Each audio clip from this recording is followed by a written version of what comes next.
Fala pessoal, hoje eu tô aqui com um vídeo um pouco diferente das reviews e análises de moto. Eu estou aqui para mostrar para vocês o iceberg das motos do mercado brasileiro. E para quem não conhece, um iceberg é basicamente um pedaço enorme de gelo que flutua no oceano. E a parte que a gente vê em cima da água representa apenas uma fração do que ele esconde embaixo. E assim como num iceberg, quando falamos de um certo tópico, muitos costumam ter camadas cada vez mais complexas o quanto mais você pesquisa sobre. Então basicamente vamos começar vendo motos que todo mundo já viu em algum momento da vida. E lá pro fim do vídeo, vamos acabar vendo motos que talvez um tio de um primo, de um amigo, de um irmão seu já deve ter ouvido falar uma vez na vida enquanto ele estava de férias no Chuí. Eu mesmo fiz esse iceberg com motos que eu já conhecia e algumas que eu andei pesquisando em Marketplace, OLX, perguntando para amigos e todo tipo de fonte para fazer essa monstruosidade aqui. Sem mais enrolações, vamos destrinchar o iceberg das motos do mercado brasileiro.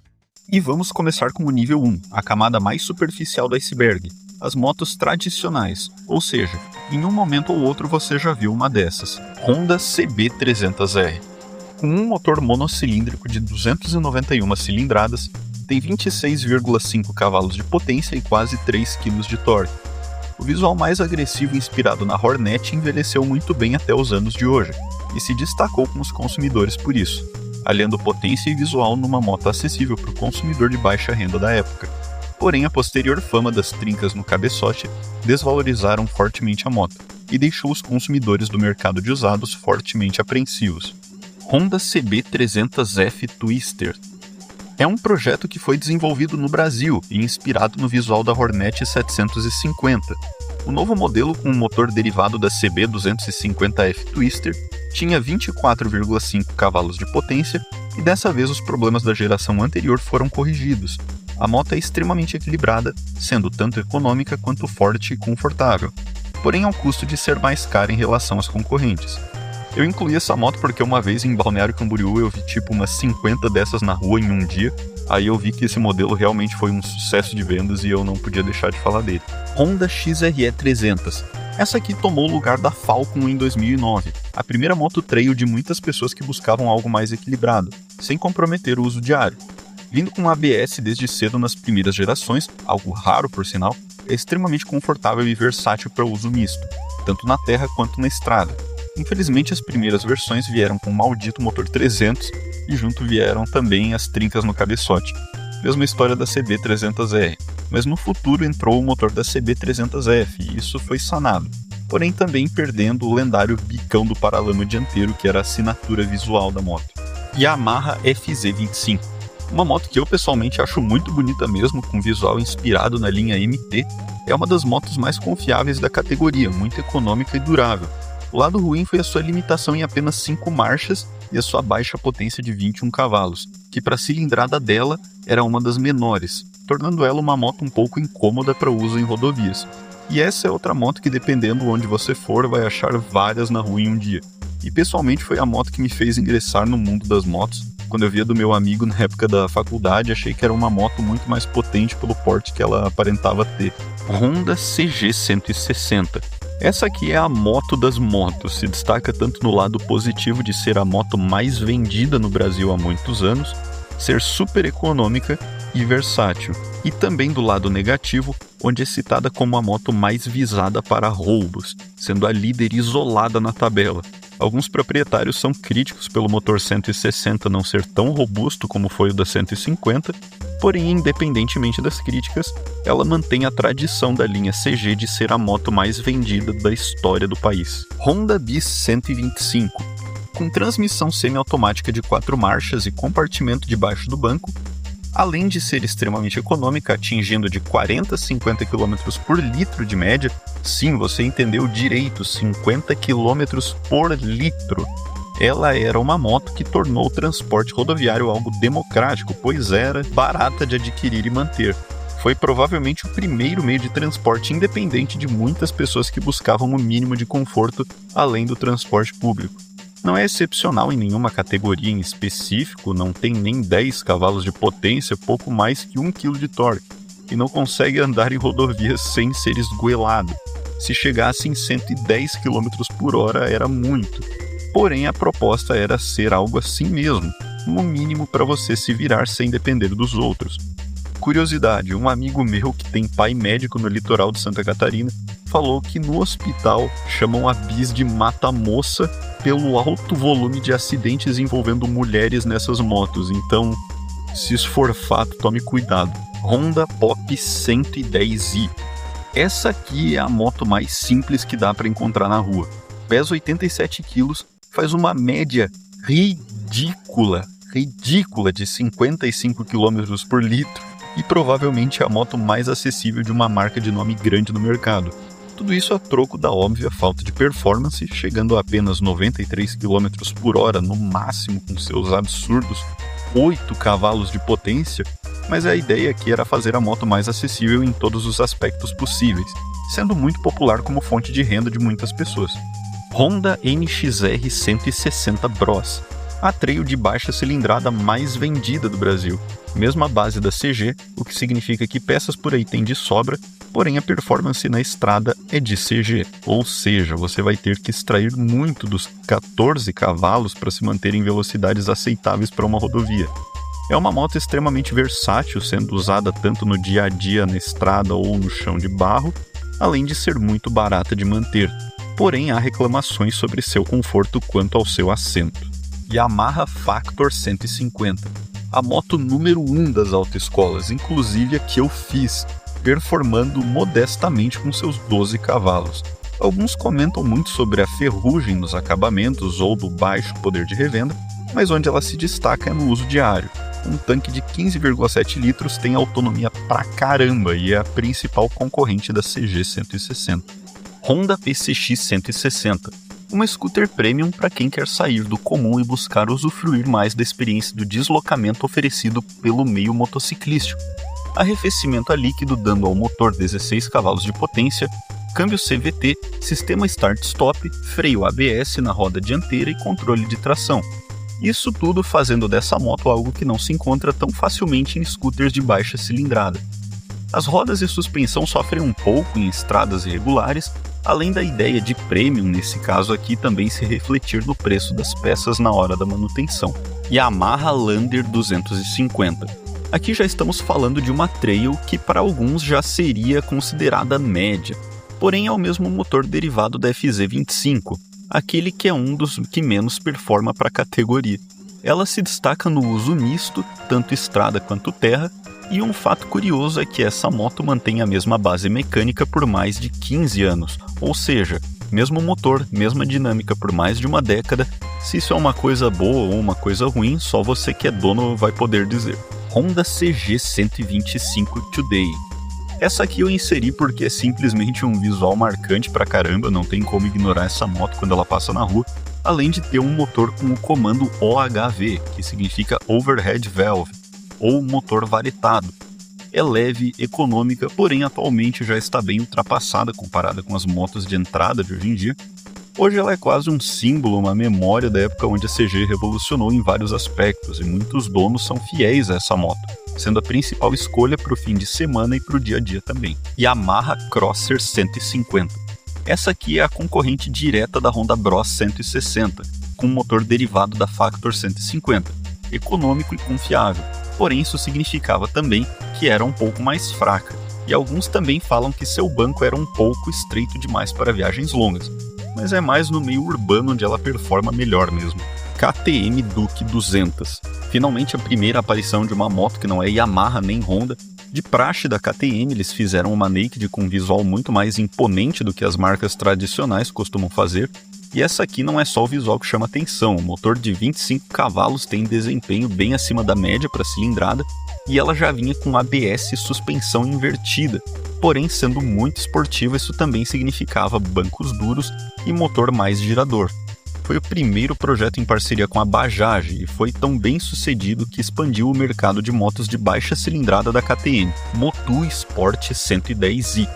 A moto número 1 dos entregadores do Brasil, e não é por acaso, foi na verdade feita pela TVS na Índia, sendo comercializada pela Motu aqui no Brasil.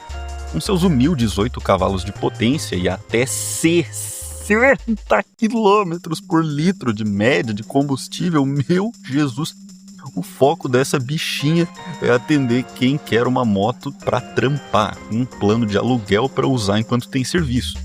A velocidade de cruzeiro de 80 km por hora não é terrível para uma moto onde o foco é entregas e transporte intramunicipal, mas a disponibilidade de peças em comparação com as concorrentes maiores ainda é um obstáculo. Yamaha YZF R15.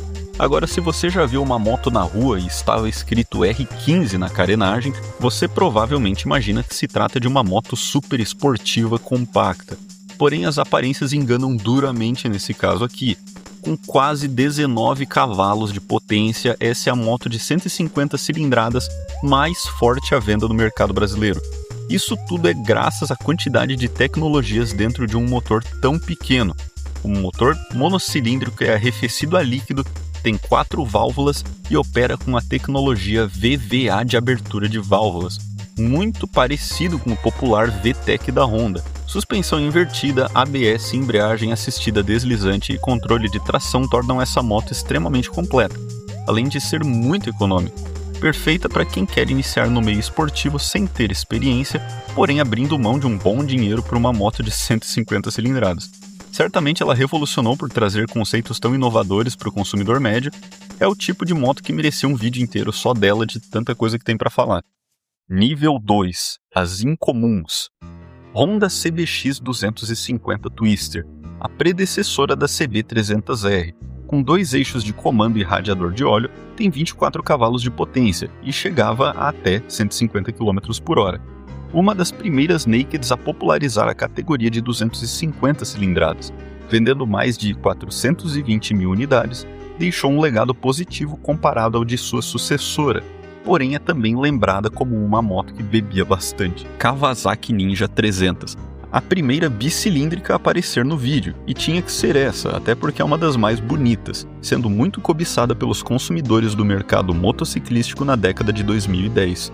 Tem 39 cavalos de potência e foi uma das pioneiras na tecnologia da embreagem assistida e deslizante, tornando ela uma moto muito divertida até mesmo para o piloto não tão experiente. O ponto negativo é o alto custo das peças no mercado em comparação com as suas concorrentes diretas, porém foi ela quem introduziu o mercado brasileiro para as esportivas bicilíndricas de baixa cilindrada, Yamaha MT-03.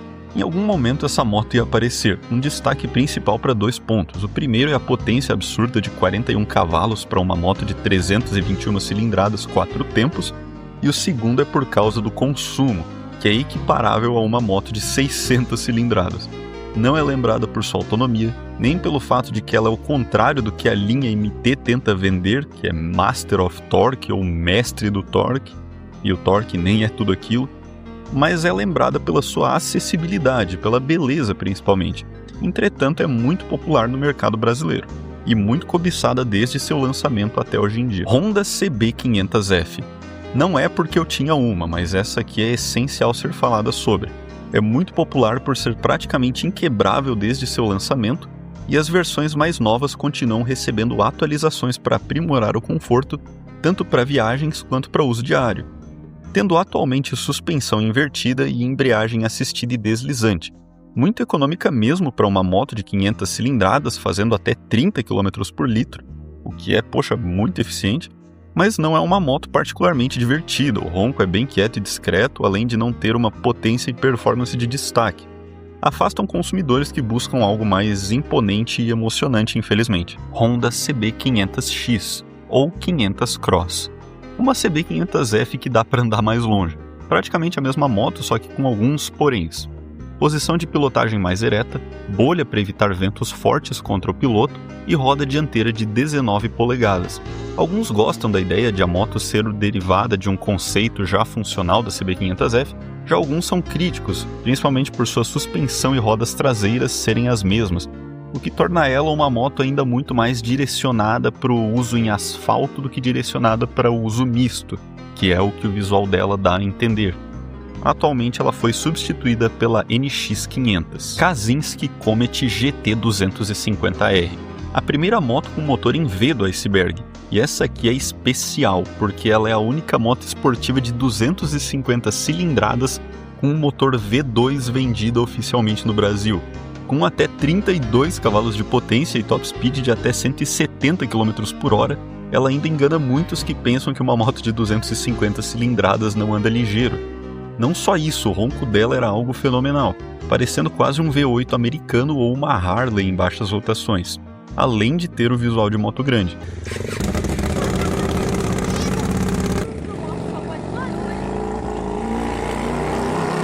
Porém, apesar das características positivas, o fim da operação da Kazinski no Brasil condenou a manutenção das motos que foram vendidas aqui, além dos problemas elétricos do chicote da moto, algo muito recorrente na marca. Você encontra motos dessas sendo vendidas a preço de banana, como se a inflação nem existisse, porém o preço se paga na hora de chegar na oficina, com a manutenção tendo que ser feita muitas vezes na gambiarra, porque falta peça. Curiosidade: em outros países onde essa moto continuava sendo produzida, a reputação dela é bem melhor, deixando em dúvida se a culpa de a moto ter tantos problemas é a gestão da Kazinski ou a falta de mecânicos capacitados para lidar com a moto. Essa aqui é uma daquelas que precisava de um vídeo próprio só dela. Yamaha Phaser 250. Não é a FZ25 de novo, é a Phaser 250 mesmo, que foi a primeira moto nacional com injeção eletrônica. Outra característica muito interessante era seu tanque enorme de 19,2 litros, que aliada ao seu consumo de apenas 28 km por litro, dava a ela uma autonomia absurda. Era a mais fraca que suas concorrentes diretas, como a CBX 250. Porém, seu legado vive até hoje nas motos atuais, com seu motor de 250 cilindradas extremamente confiável. Honda Falcon NX4.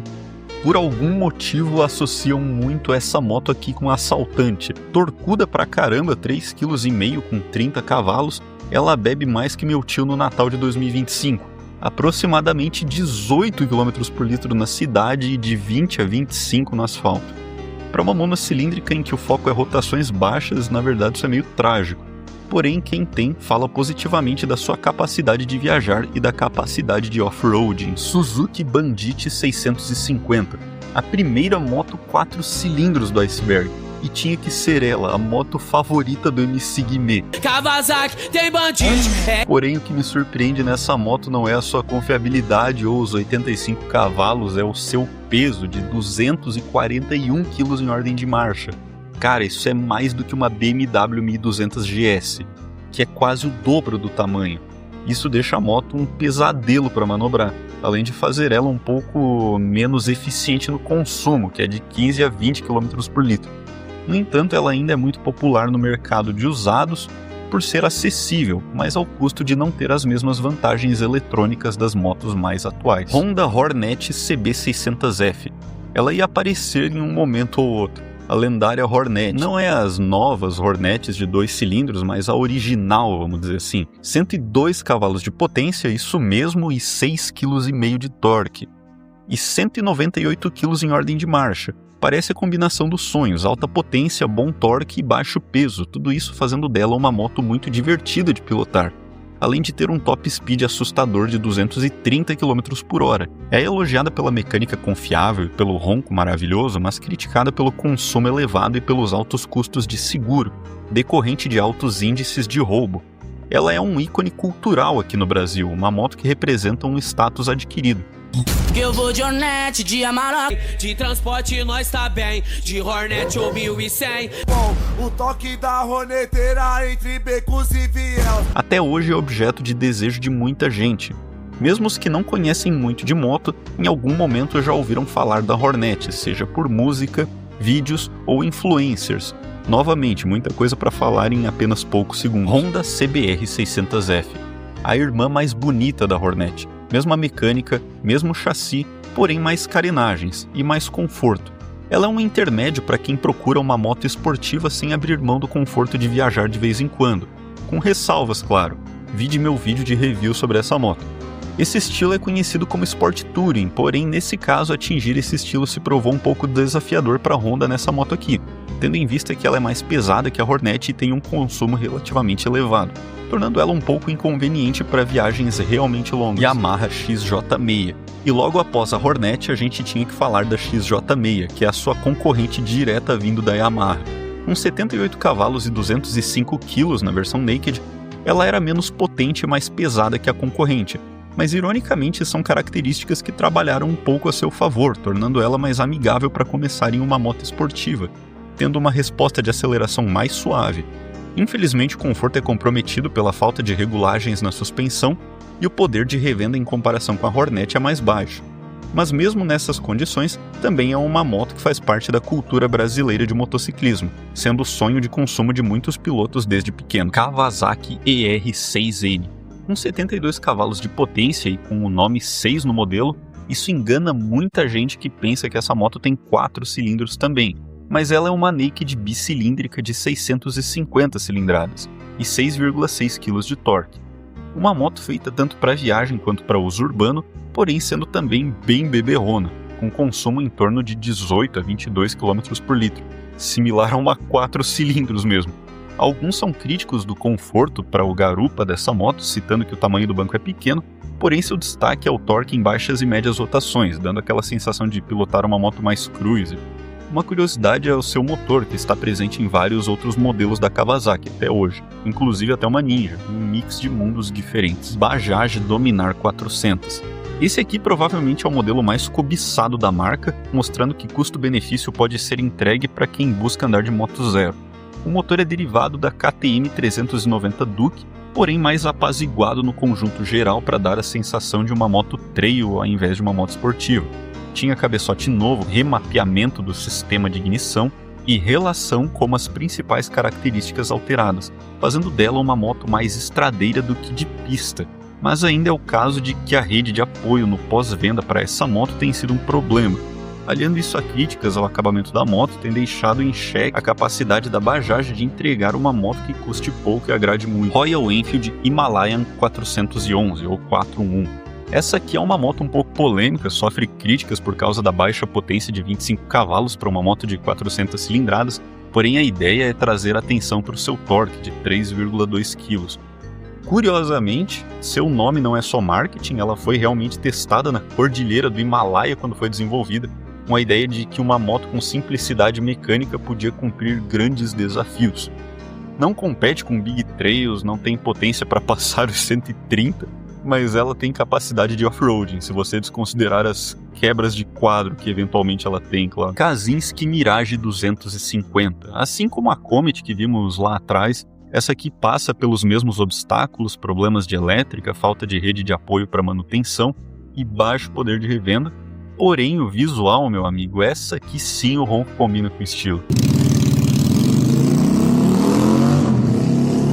Era uma custom de 250 cilindradas com performance e aparência de moto grande, diferente das demais da mesma categoria.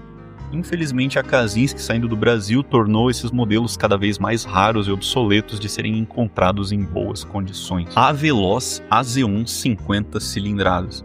Uma marca bem diferente do que a gente tem visto até agora, mas aparece bastante onde para muitas pessoas não é uma opção comprar uma moto de uma marca famosa. Com aparência de bis, ela tem menos da metade da performance, 2,7 cavalos e 0,25 kg de torque, 250 gramas de torque, tem uma porção de fatia de presunto de torque, extraídos do seu motor de 49 cilindradas. Levam ela a um top speed gigantesco e explosivo de 70 km por hora. Ela é muito mais utilizada para deslocamentos curtos e intramunicipais do que qualquer outra coisa. Tentar levar uma moto dessas aqui numa rodovia seria a decisão mais perigosa que daria para fazer. Haojue DR160. A Haojue é uma parceira da Suzuki que produz motos mais acessíveis ao público geral, e esse modelo é um que veio para competir com as grandes marcas tradicionais na categoria das 150, 160. E a brincadeira perde a graça para as outras marcas quando elas percebem que essa aqui veio com suspensão invertida e que tem acabamento considerado superior por muitos consumidores, além de ter freios a disco e tecnologia CBS de frenagem. Infelizmente, a baixa rede de concessionárias para a marca faz com que o apoio não seja tão universalizado quanto o de marcas maiores, deixando em dúvida a qualidade que essas motos vão ter daqui a alguns anos. Kinger KR250, uma moto de trilha, 4 tempos, acessível para o consumidor que não está no patamar de aquisição de uma KTM, Husqvarna ou similares. Vem com várias tecnologias que normalmente são reservadas para motos de marcas mais populares, como suspensões reguláveis, e bateria de lítio, e vem ganhando espaço desde então. Por ser uma marca recente, ainda é desconhecida a extensão da durabilidade de seus componentes e da qualidade da rede de apoio, porém o custo-benefício tem sido seu principal destaque. KTM Duke 390. 44 cavalos, 3,7 kg de torque e 150 kg, essa monocilíndrica, isso mesmo, performa de forma equiparável a bicilíndricas de média cilindrada. Tem embreagem assistida e deslizante, suspensão invertida e freios ABS, além de atingir 160 km por hora nas estradas, tornando ela uma moto muito divertida tanto para iniciar no motociclismo, quanto para quem já tem experiência e quer extrair o máximo de apenas um cilindro. É lembrada por seu acabamento premium e eletrônica de alta qualidade, porém também pelo alto custo inicial e de manutenção para uma moto de apenas um cilindro, né? Mas há quem diga que vale a pena pela experiência única de andar numa moto monocilíndrica topo de linha, Suzuki's Red ou GS-XR 750. Curiosidade, o termo SRED vem de Suzuki Ram Air Direct, que é o sistema de pressurização da caixa de ar da moto com o próprio movimento da moto contra o vento. Porém, esse é o termo que popularizou esse modelo. Essa moto é lembrada por muitos com muito carinho por performar acima das motos tradicionais de 600 cilindradas e ter uma resposta muito similar a uma moto de 1000. É um nicho que praticamente só a Suzuki domina, sendo ela uma das únicas fabricantes a ainda insistirem nas super esportivas de 750 cilindradas. Lembrada por ter um motor praticamente indestrutível, já não é uma moto focada em conforto, né? E seu consumo de 12 a 17 km por litro também deixa isso bem evidente. Ainda é extremamente popular entre quem gosta dessas esportivas. Zontes T350X ou Cross. Uma moto quase que inacreditável pela quantidade de coisas que ela tem. Painel TFT, sistema de chave presencial, para-brisas, sim, para-brisas, modos de pilotagem, sistema de monitoramento de pressão dos pneus, TPMS, suspensão invertida e ABS independente. Extremamente completa pelo custo e pela categoria, seus pontos negativos são mais atrelados à sua rede de suporte que pela quantidade de equipamentos e pela falta de concessionárias, tornam uma dúvida a disponibilidade de peças caso algo dê errado. Nível 3. As raras. Até agora muitas motos a gente passou meio que correndo, sem comentar muito sobre seus aspectos, porque são motos que muitos já conhecem. Porém agora vai ser difícil ficar sem comentar muito sobre alguns modelos, como é o caso da Yamaha XT660R, a tal da nova meiota. Essa aqui é impossível passar batida, uma moto praticamente parte da cultura brasileira. Referenciada em inúmeras músicas do gênero de funk principalmente, é uma trail de 48 cavalos e quase 6 kg de torque, com 181 kg. Mas o impressionante não são só os números, mas o fato de que ela é uma monocilíndrica de 660 cilindradas. Só para você ter noção do quão absurdo é isso, um carro 2.0 tem um cilindro de 500 cilindradas, o que significa que ela é muito, mas muito mais forte mesmo em baixas rotações, dando a ela a fama de trator. Performa bem em viagens terreno misto e tem um pneu traseiro que é uma delícia de lindo, mas também vibra bastante em razão do monocilíndrico gigantesco. Quem é dono também fala que o motor esquenta rápido parado no trânsito, sem falar do alto índice de roubos do modelo ao redor do Brasil. Uma moto muito visada. Aqui vai uma história. Numa viagem que eu fiz de moto, encontrei um ex-dono da XT que falou que teve a mesma moto roubada 3 vezes em São Paulo, que era onde ele morava. No demais, algo curioso sobre essa moto era seu escapamento, que tinham 2 saídas para um cilindro. E a justificativa era mais por questões de distribuição de peso e design, para não desbalancear a moto. Suzuki Hayabusa, um motor de 1.340 cilindradas entregando mais de 190 cavalos em algumas versões, e 15 kg de torque. Quem escuta pensa que a gente está falando de um carro, mas não, é uma hipermoto japonesa que fez com que as montadoras colocassem um limite de velocidade em todas as suas motos. Parece mentira, mas quando a Hayabusa se tornou a moto mais rápida do mundo em 1999, ela quebrou o recorde da Honda. E as montadoras japonesas, com medo da proporção que isso ia tomar no futuro, fizeram um acordo para nunca deixarem suas motos passarem de um limite de 299 km por hora, dando um fim em uma disputa por velocidade que podia terminar tragicamente em algum momento. Boa estabilidade e uma infinidade de controles eletrônicos fazem dessa moto incrivelmente segura hoje. além de ser uma moto relativamente confortável para viajar. Mas o peso, o consumo e os custos para manter certamente afastam quem busca algo mais simples, porém não deixa de ser uma moto fascinante de se ver na rua. Uma curiosidade é que Hayabusa significa falcão peregrino em japonês, o animal mais rápido do mundo, uma leve alfinetada no modelo concorrente da Honda da época, que era a CBR 1100XX Super Blackbird, ou Melro Negro, Suzuki Bandit 1200. Como você pode ver, a Suzuki tem várias cilindradas para o modelo Bandit, e essa aqui se destaca pela quantidade mesmo. Mas se engana quem pensa que a potência é um número de 3 dígitos. Na verdade, ela tem 98 cavalos de potência, mas impressionantes 9,5 kg de torque. Utilizava o sistema SACS, ou Suzuki Advanced Cooling System, que irradiava o calor do motor por meio do ar e do óleo, e entregava muito torque em baixa. Porém, era beberrona, com 10 a 16 km por litro de consumo.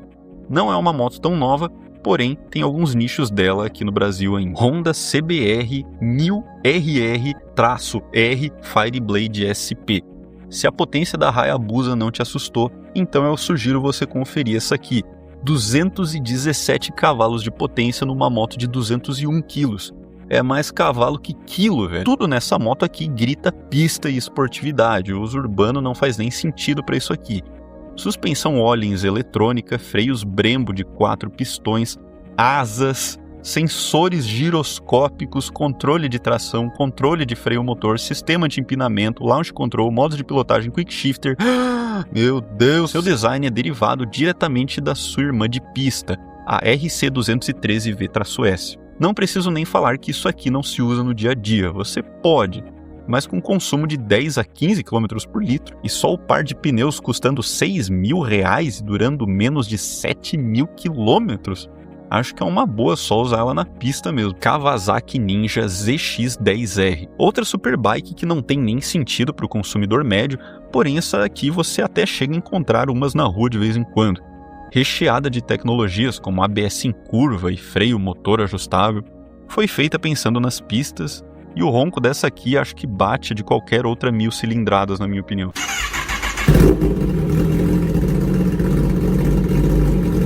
Yamaha R1. Essa aqui é popular tanto na cultura quanto nas pistas. Um diferencial gigantesco dessa aqui para a grande maioria das supermotos da categoria é o virabrequim crossplane, que traz uma entrega de tração incomparável, além de fazer o ronco mais distinto entre outras motos esportivas.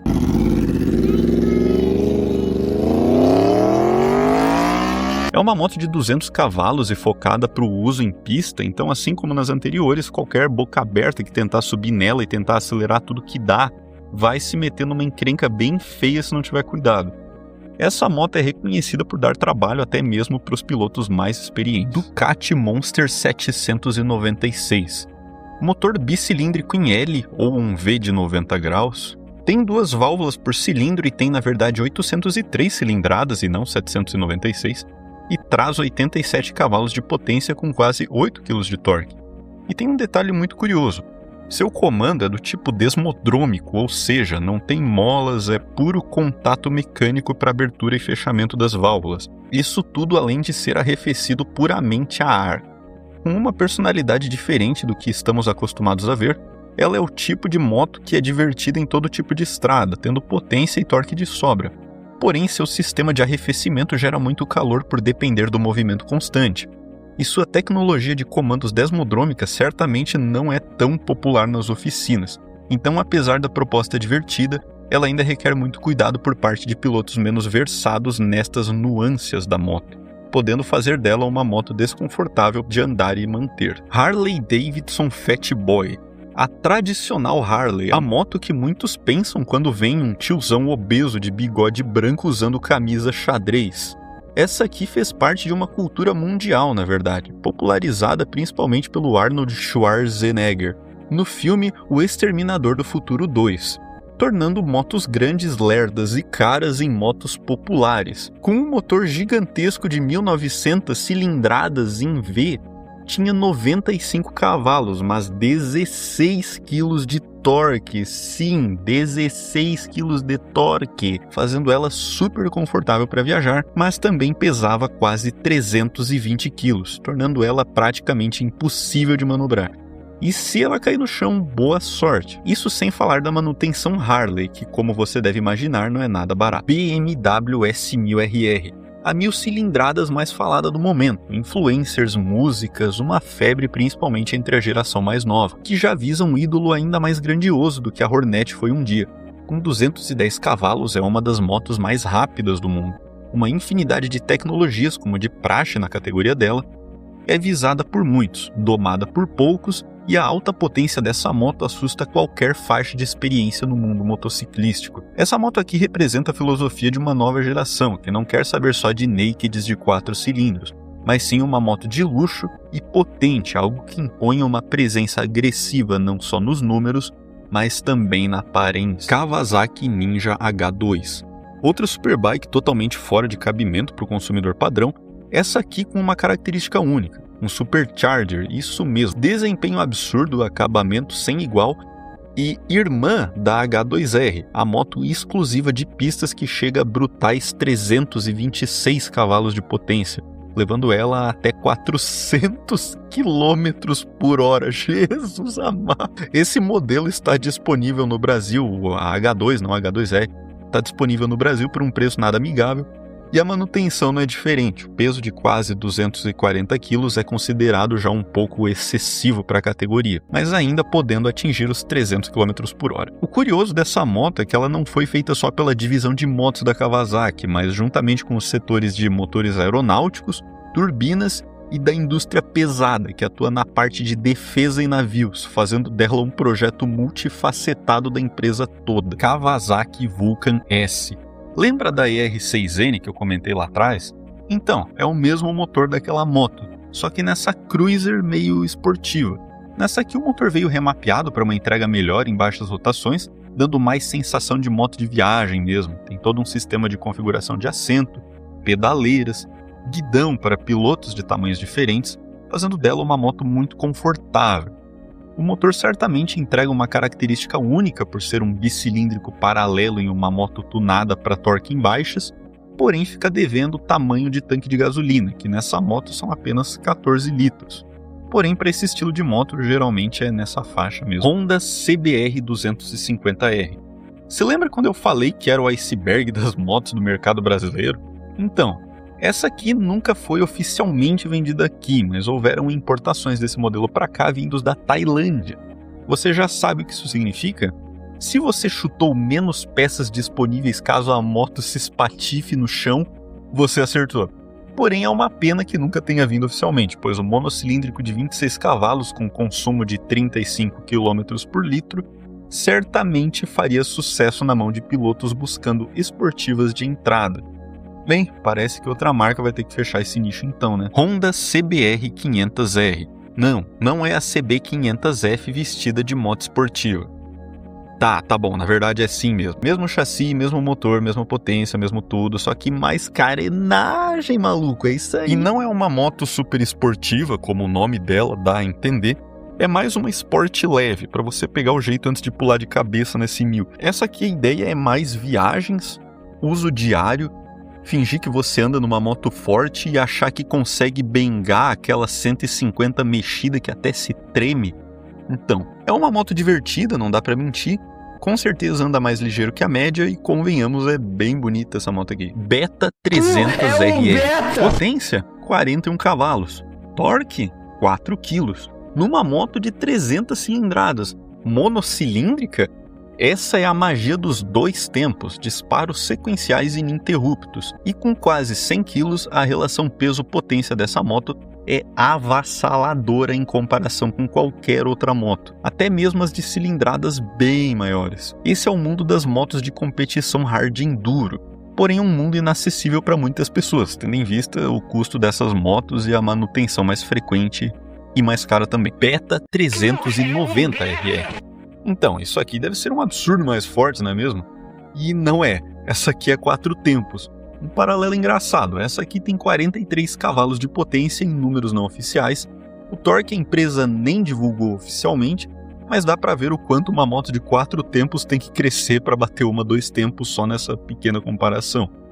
Essa já é aclamada pelos consumidores como uma moto equilibrada, mais tranquila para começar no mundo do enduro, porém, como de praxe das motos desse estilo, muito caras. BMW F800, a bicilíndrica mais popular dos funks. A F800 é um pouco de um fenômeno cultural, aparecendo em diversas músicas. 85 cavalos e 8,5 kg de torque destacam a performance dessa moto tanto no asfalto quanto nas trilhas.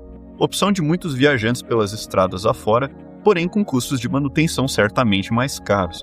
Principalmente quando você olha as primeiras versões, em que algumas motos vinham com defeitos em componentes elétricos, e especialmente no estator. BMW R1300 GS. Lembra da Bandit, que eu disse que era mais pesada que essa moto?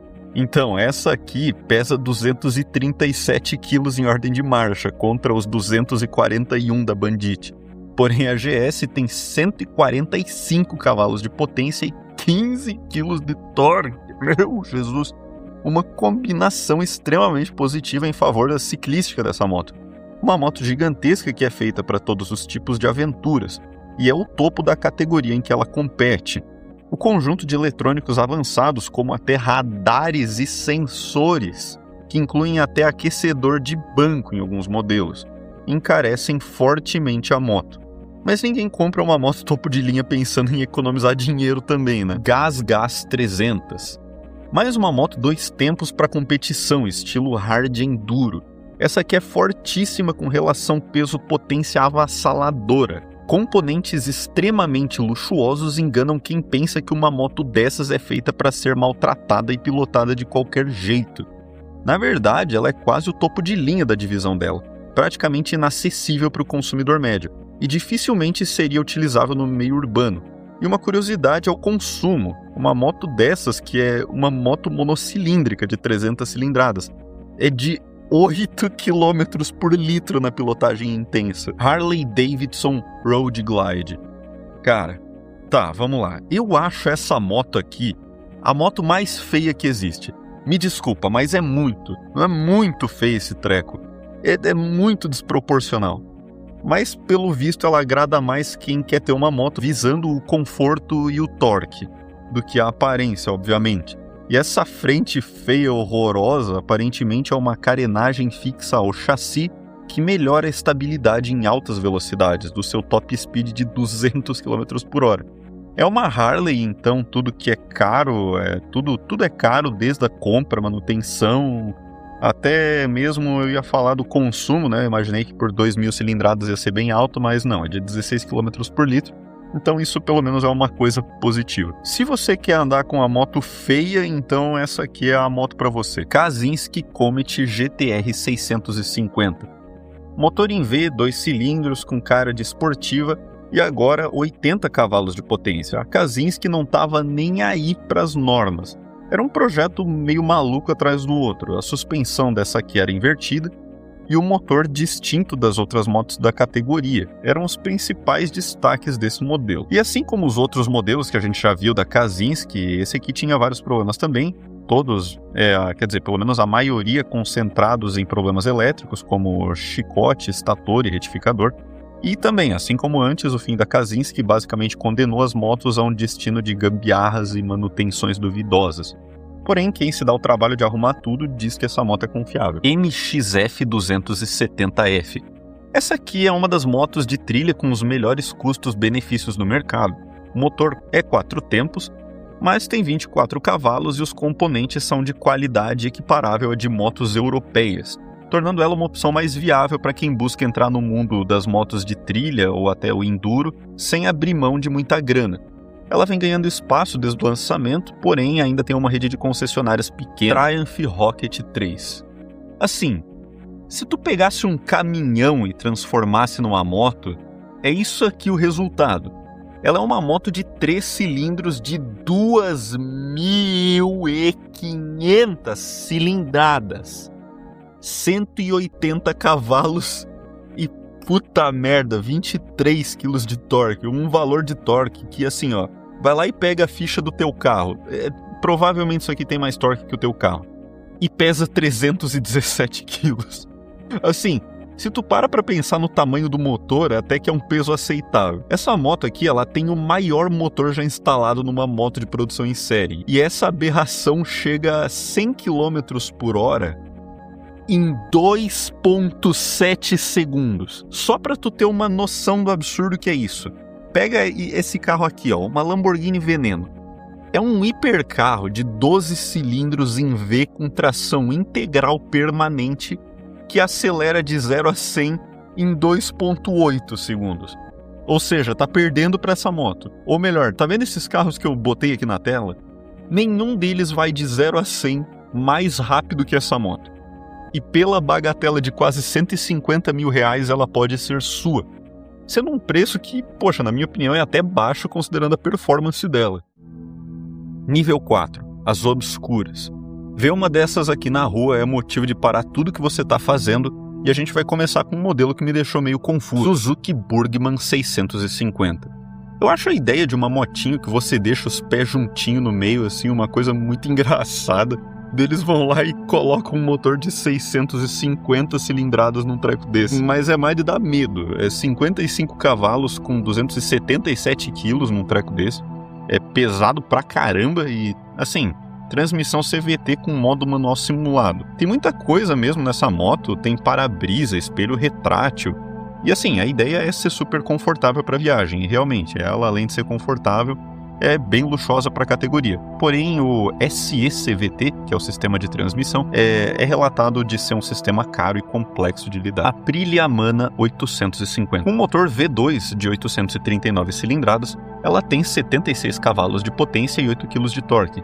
E essa aqui, assim, ela dá dor de cabeça só de pensar na transmissão dela. Porque é um câmbio CVT com possibilidade de troca sequencial simulada, que tem trocas tanto no pedal tradicional quanto em botões no guidão. Assim, quase que nem uma bicicleta mesmo, olha só essa foto. E assim, tudo isso em transmissão por corrente, que num câmbio CVT de moto é tipo assim, quase não existe. E, isso aqui não é um tanque de combustível, tá? Isso aqui é um espaço que cabe um capacete. É meio parecido com o da NC750, pelo visto. E assim, o projeto foi, logicamente, imensamente inovador para a época do lançamento, que era 2007, tanto que fez muitos motociclistas virarem o rosto para a moto justamente em razão disso. BMW K1200 LT. Essa aqui é uma moto de turismo gigantesca de quase 400 quilos, que tinha até marcha ré para dar uma ajuda para o piloto manobrar ela. Não preciso nem falar que o foco aqui é conforto, né? Parece uma poltrona motorizada, cheio de espaço para guardar muitas coisas. E se você der conta dos custos de manutenção, essa aqui é outra moto perfeita para fazer a sua viagem para o Ushuaia com aquela pessoa especial. Outra curiosidade é que essa moto aqui foi a resposta da BMW para outra moto de turismo, da Honda, a Honda Goldwing. Essa aqui é a moto que tu vai mostrar pra tua mãe se ela ficar te dizendo que o airbag é o carro da frente ou que o para-choque é o piloto. Porque essa daqui ela tem um airbag mesmo, essa moto, e é a primeira moto a ter isso. E não só isso, uma das coisas legais que essa moto tem também é 6 cilindros na configuração de boxer. E se tu tá ligado, tu sabe que essa é a mesma configuração do motor da Porsche 911.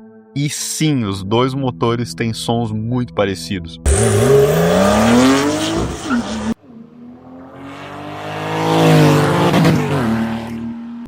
Tudo isso está atrás de uma barreira de 300 mil reais. E além da habilidade necessária para tu conseguir andar numa moto de quase 400 quilos também. Depois disso é só alegria, dá para viajar para outro lado do mundo, voltar e assim, não fica muito mais confortável que isso e caro também, na verdade, né? Mas pena que a gente não tem a versão Cruiser dessa moto que não chegou no Brasil, a Honda Valkyrie. Eu acho essa moto, muito linda. Mesmo motor, só que assim, só muda a proposta. BMW R1200C. Essa aqui foi pilotada pelo próprio Bond, o James Bond, no filme 007 O Amanhã Nunca Morre. Foi a primeira Cruiser da BMW essa moto aqui, e com uma proposta bem diferente do padrão até então, quando ela foi lançada. Ela tem um motor boxer e transmissão por eixo cardan, e isso fez com que as pessoas ficassem meio divididas, porque, tipo assim, a BMW até então nunca tinha ingressado nesse mercado, e o visual comparado com as outras Cruisers da época ali também não ajudava. As vendas infelizmente foram baixas e a BMW tirou ela de linha depois de 7 anos de produção, e até hoje é vista como uma das motos mais diferentes da BMW. Harley Davidson V-Rod. A única Harley Davidson bonita, e meu amigo, bota bonito nessa moto. Motor em V de 1.131 cilindradas, e esse aqui é o primeiro arrefecido a líquido da empresa. Foi um projeto inovador feito em parceria com a Porsche, e esse motor entregava até 125 cavalos e 11 kg de torque dependendo da versão. Era um motor girador e atingia até 230 km por hora, que assim, para Harley isso é muito, muito fora do padrão.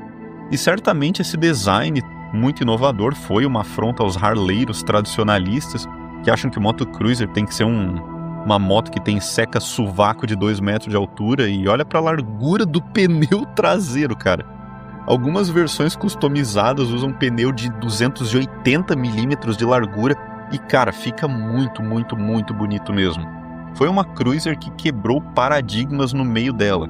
Isso fez ela ser muito odiada pelos puristas ou amada por quem queria uma moto mais esportiva da Harley, sem muito meio termo no caminho. Buell XB12.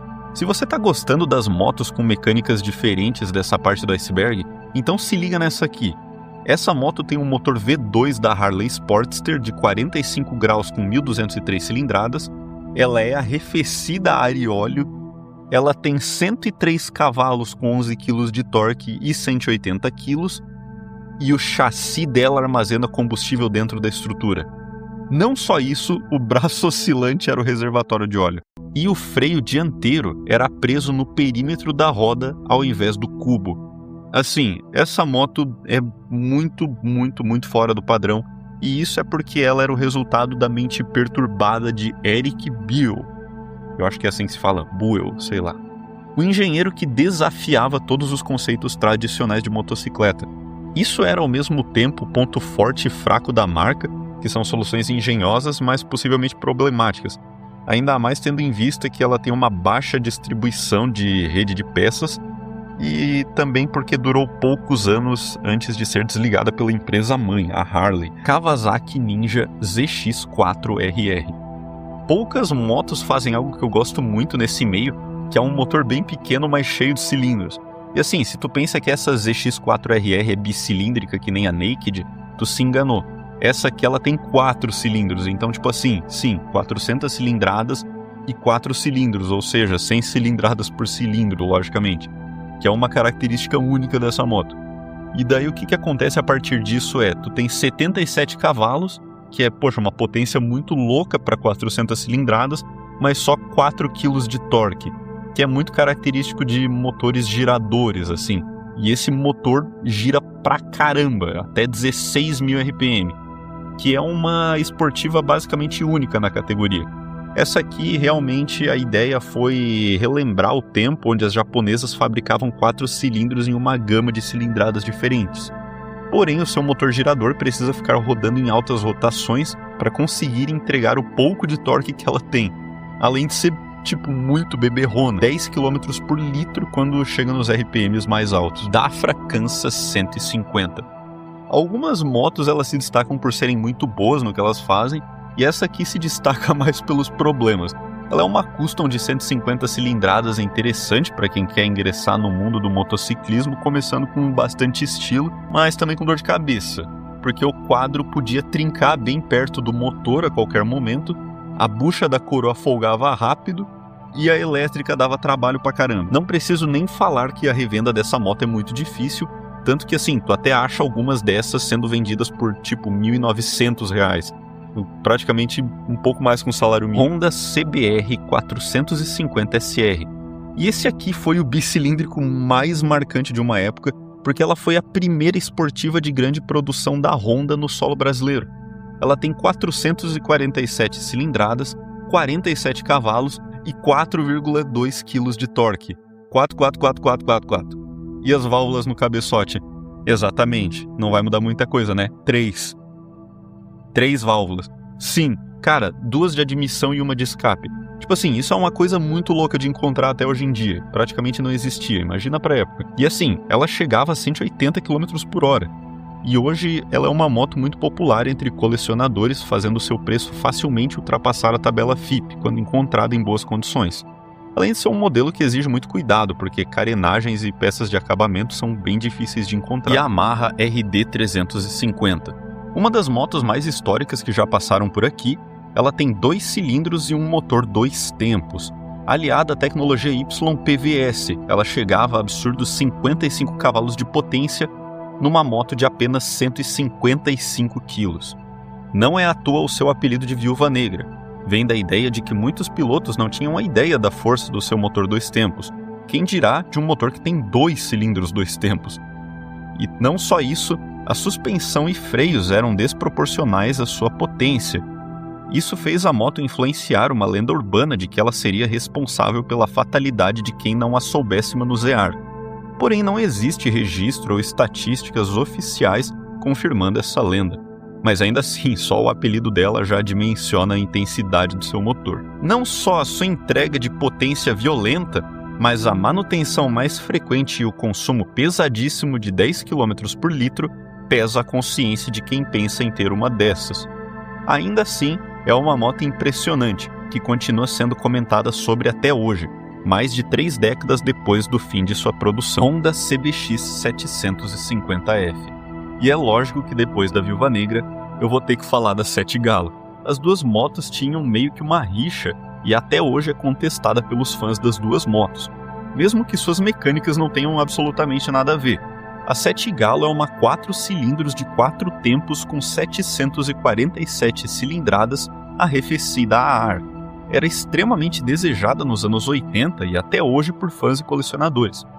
O apelido Sete Galo vem do seu motor de 700 cilindradas, 7, e o galo, que vem do número do galo no jogo do bicho, que é o 50. 750 cilindradas, 7 galo. O apelido pegou e é usado até hoje para descrever essa moto. Se tu for num bar e pedir se alguém conhece a Honda CBX 750, vão te achar doido.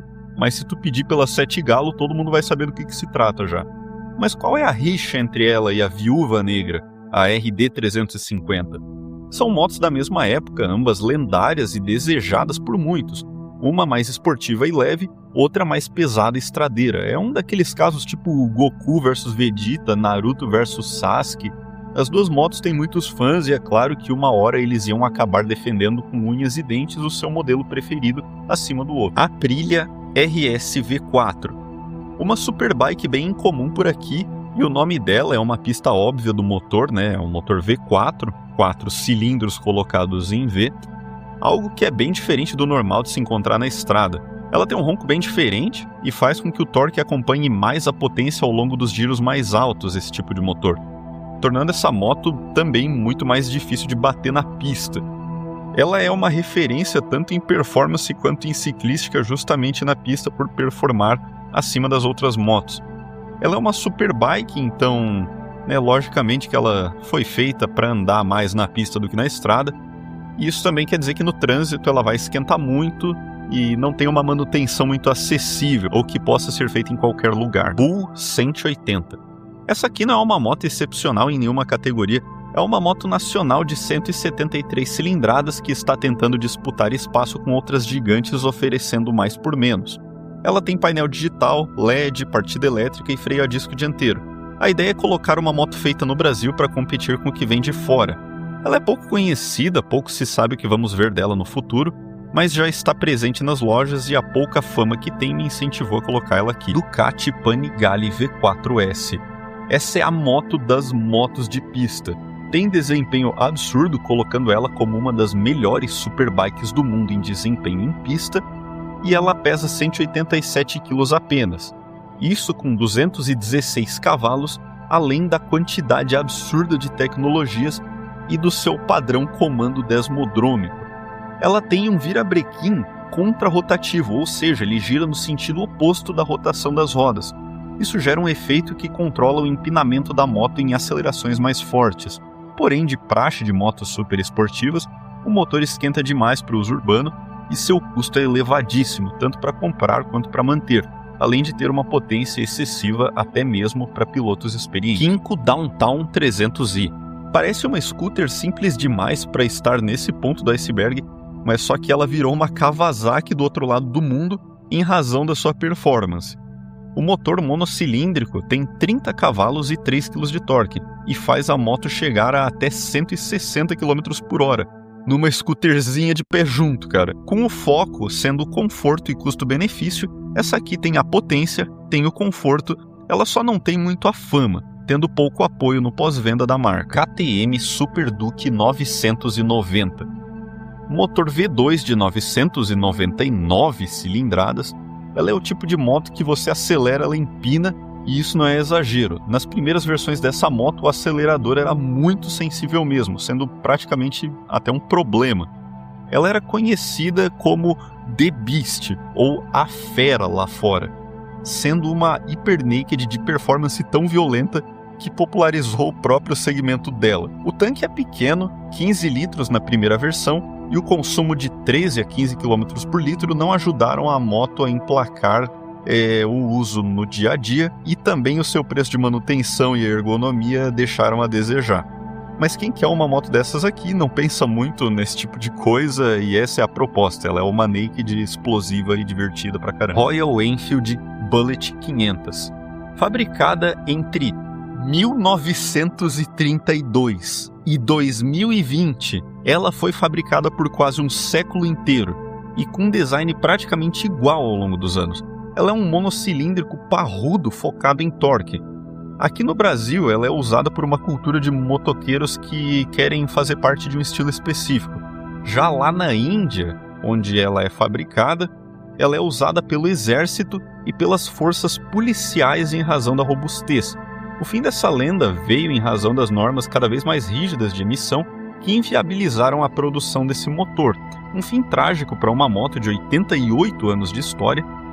A ideia nessa moto aqui era ser mais uma moto de passeio com um aspecto mais encorpado, mas o top speed era bem limitado, de apenas 130 km por hora, e por isso ela fica devendo um pouco de performance para a categoria dela. Nível 5. As não comentadas. MV Agusta F4. Essa aqui é a super esportiva italiana que reergueu a marca. Ela foi desenvolvida para ser uma obra de arte sobre rodas e é considerada uma das motos mais bonitas de todos os tempos, sendo o escapamento de 4 saídas uma marca distinta desse modelo. Passava dos 300 km por hora em praticamente qualquer versão, potência de sobra para qualquer pista aliado ao seu visual marcante tornaram essa moto um sucesso. Porém, uma moto tão exclusiva e artesanal tornava a manutenção excessivamente complexa, sendo peças difíceis de serem achadas e, quando encontradas, são caras. Essa aqui é a Ferrari das motos em todos os sentidos: origem, beleza e custo. Yamaha Niken. Tá bom, vamos falar sobre isso aqui. Já estamos numa parte do vídeo onde as coisas normais elas deixaram de ser vistas faz tempo. Ela tem um motor da MT-09, quick shifter e pesa 270 kg. A característica chamativa mais óbvia é o fato de que ela tem, 3 rodas. Mas se fosse só isso era ok, porque um triciclo não é nada inovador.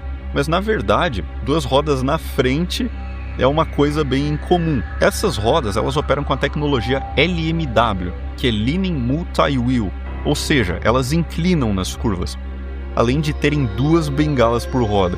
Esse sistema de suspensão extremamente complexo traz mais aderências em todos os tipos de terreno e traz uma estabilidade enorme nas curvas. Essa tecnologia foi um dos projetos de engenharia mais extensos e complexos já colocados em produção, uma verdadeira tecnologia alienígena. Porém, só é acessível por meio de importação, e mesmo tendo uma dessas, o custo de manutenção desse sistema aqui te faria pensar 2 vezes se uma moto que mal cabe nos corredores vale a pena o gasto e a dor de cabeça de andar com uma das tecnologias mais ousadas da Yamaha. Yamaha MT-01. Se a MT-03 tem 300, a 07 tem quase 700, a 09 tem quase 900, então é lógico que a 01 tem 100... Não, mentira, eu tô zoando. Ela tem 1670 num motor V2. Essa aqui fugiu o padrão. Na verdade, foi ela quem criou o padrão, porque foi a precursora de toda a família MT. Para você que não sabe, MT significa Master of Torque, ou Mestre do Torque. E esse motor de 90 cavalos, mas com 15 kg de torque, era justamente o que a Yamaha queria mostrar para o mundo, o potencial de motores fortes, não em giros altos, mas fortes em baixas rotações. Desnecessário dizer que esse motor era forte tanto em baixas quanto em altas rotações, e até hoje é uma moto muito querida por entusiastas e colecionadores, principalmente tendo em vista a sua história, o seu visual e o seu motor incrível. Porém, na época de lançamento, ela não engajou tanto com os consumidores, e com um tanque de apenas 15 litros, ela é uma moto divertida, só que é cara para manter, principalmente porque algumas peças específicas dessa moto são muito difíceis de encontrar. Honda VFR 1200F. Assim, quando a Honda começa a aparecer no nível das motos malucas, esse tipo de coisa me assusta, porque o perfil deles não é esse. E essa aqui é uma moto Sport Touring, porém tem um motor V4 de 76 graus de abertura, que é uma coisa meio exótica para esse tipo de motor. E ela tem monobraço oscilante e transmissão por cardan. Essas são características que, assim, fogem o perfil da montadora. E assim como vários modelos da marca, essa aqui tentou cumprir 2 nichos em um. É uma moto com um perfil esportivo, porém para viajar. O motor V4 de 173 cavalos e 13 kg de torque põe a moto num patamar diferente de motos de turismo, tornando ela uma das mais esportivas da categoria, ainda mais considerando seu top speed bem alto de 250 km por hora. Não só isso, mas também foi a primeira motocicleta do mundo de grande produção a ser equipada com o câmbio DCT, o câmbio de dupla embreagem. Hoje vemos várias outras motos da marca com essa mesma tecnologia, porém nem tudo são flores, sendo que seu consumo é mais elevado e assim como algumas motos da Honda que tentam cumprir mais de uma função, a proposta não agrada todo mundo, e não foi tão popular assim. Triumph Tiger 1050 Sport. Com um motor tricilíndrico de 1050 cilindradas, ela tem 125 cavalos de potência e quase 11 kg de torque. É uma Sport Touring derivada da Tiger 1050, mas se comporta mais como uma Speed Triple em razão do motor potente e das rodas de apenas 17 polegadas, algo que não é muito comum para motos destinadas ao uso misto. Com poucas aparições no mercado de usados, eu coloquei ela mais por esse fator mesmo. Acho muito bonita essa moto, o monobraço dá uma pegada mais esportiva mesmo. Uma pena que a Triumph tenha tentado o nome Tiger nessa moto, porque ela tem um conceito legal para ser uma moto de turismo com aparência de moto para terrenos diversos, mas com apelos esportivos. Ducati Diavel 1198 Carbon. Eu amo essa moto, eu acho ela bonita demais e, cara, ela é muito, muito linda mesmo. Parece uma coisa meio Hyper Naked. Essa aqui tem 2 cilindros em V, e sim, tem a versão V4 dela. Mas deixa eu te contar um segredo. A versão V4, de 4 cilindros, tem 168 cavalos. Quantos cavalos você diria que tem essa aqui? Pois ela tem 162 e tem 1 kg a mais de torque, sendo quase o mesmo peso, numa moto de 2 cilindros. Tá entendendo porque eu escolhi essa aqui no lugar da V4? E essa aqui é a versão Carbon, ou seja, ela tem peças de fibra de carbono e rodas forjadas, fazendo ela ser 5 kg mais leve que a versão tradicional. Apesar da performance impressionante, foi deixada de lado o seu motor V2 em troca do V4 nas futuras gerações. Isso porque o novo motor tem intervalos maiores de manutenção, é mais suave e tem mais tecnologias. Aima Solo, a primeira moto elétrica do Iceberg. Eu escolhi ser essa aqui porque, diferente daquelas que passam a 60 km por hora na calçada quase te atropelando, essa aqui tem mais aparência de uma moto moderna que seria utilizada nas estradas mesmo. Tem 2.000 watts de potência, chega até 70 km por hora e tem autonomia de 120 km. Apesar do visual legal e diferentes das outras motos elétricas, a performance ainda é a mesma. Tem um tempo de recarga para poder andar de novo e não é feita para andar em uma rodovia. Porém, eu gostei bastante do conceito e se as futuras motos elétricas surgirem com designs desse tipo, acho que seria a chave para emplacar com os consumidores. A Grale Elefante 30.0. A trail brasileira com base na italiana Cagiva Elephant. Tem um motor de 190 cilindradas de 2 tempos com 30 cavalos de potência e quase 3 kg de torque, fazendo dela muito, muito forte. Hoje em dia é difícil de achar uma em bom estado de conservação, tendo em vista que sua fabricação cessou em 1997 e os usos fortes em trilhas também degradaram um pouco o valor dessa moto no mercado de usados. O câmbio era dito como problemático por alguns por exigir ajustes precisos e as peças específicas para essa moto ficam cada vez mais raras, porém entre entusiastas é considerada uma peça de coleção praticamente. BMW K1600 Bagger. Mais uma das motos que mais parece um sofá que anda, são 6 cilindros em linha e 1.649 cilindradas, com 18 kg de torque. transmissão por cardan e com uma série de elementos para ampliar o conforto, como painel TFT de 10 polegadas, quase uma TV, marcha ré, controle de cruzeiro e manoplas e bancos aquecidos. É uma moto de longas viagens, então é meio inconveniente tirar tudo isso aqui da garagem para ir até ali, na padaria. Ela é pesada, não bebe tanto até para 6 cilindros, mas são 6 cilindros, né? Não preciso nem falar que ela custa o olho da cara, tanto para comprar quanto para manter, porém é o preço que se paga pelo suprassumo do conforto e da capacidade de transportar o equivalente a um carro pequeno em uma moto. Dayun DY150-7. Essa é uma moto chinesa, que chegou para tentar encontrar mercado no estilo custom de baixa cilindrada, quando isso praticamente ainda não existia. Ela tem até uma aparência de uma moto maior do que as 150 cilindradas dela dão a entender. Tem um visual chamativo e é econômico, mas uma custom de 12,5 cavalos de potência limita consideravelmente o desempenho nas rodovias, então acaba que o foco principal dela é mais um passeio curto no final de semana. A produção dessa moto começou em 2008 e terminou rápido em apenas 3 anos depois. E daí já temos outro drama, que é o fato de que a marca saiu do mercado brasileiro. Então peças de acabamento e outros componentes específicos viraram joias e a moto como um todo algo difícil de passar para frente. Fan Motors 49. Sim, a gente também tem a seção Kids aqui no Iceberg e algo me diz que é um certo perigo você dar uma moto de 2 tempos de 3,5 cavalos de potência e apenas 24 quilos para crianças na faixa de 4 a 7 anos. Chega a 40 km por hora sem o limitador de velocidade, tem suspensão invertida e olha só, até partida elétrica. Achei curioso demais que uma moto infantil é 2 tempos, eu nem sabia disso. Uma moto bem diferente do resto até agora, não dá para negar. FYM FY250. Essa é mais uma custom chinesa, dessa vez com 233 cilindradas e 2 cilindros em linha.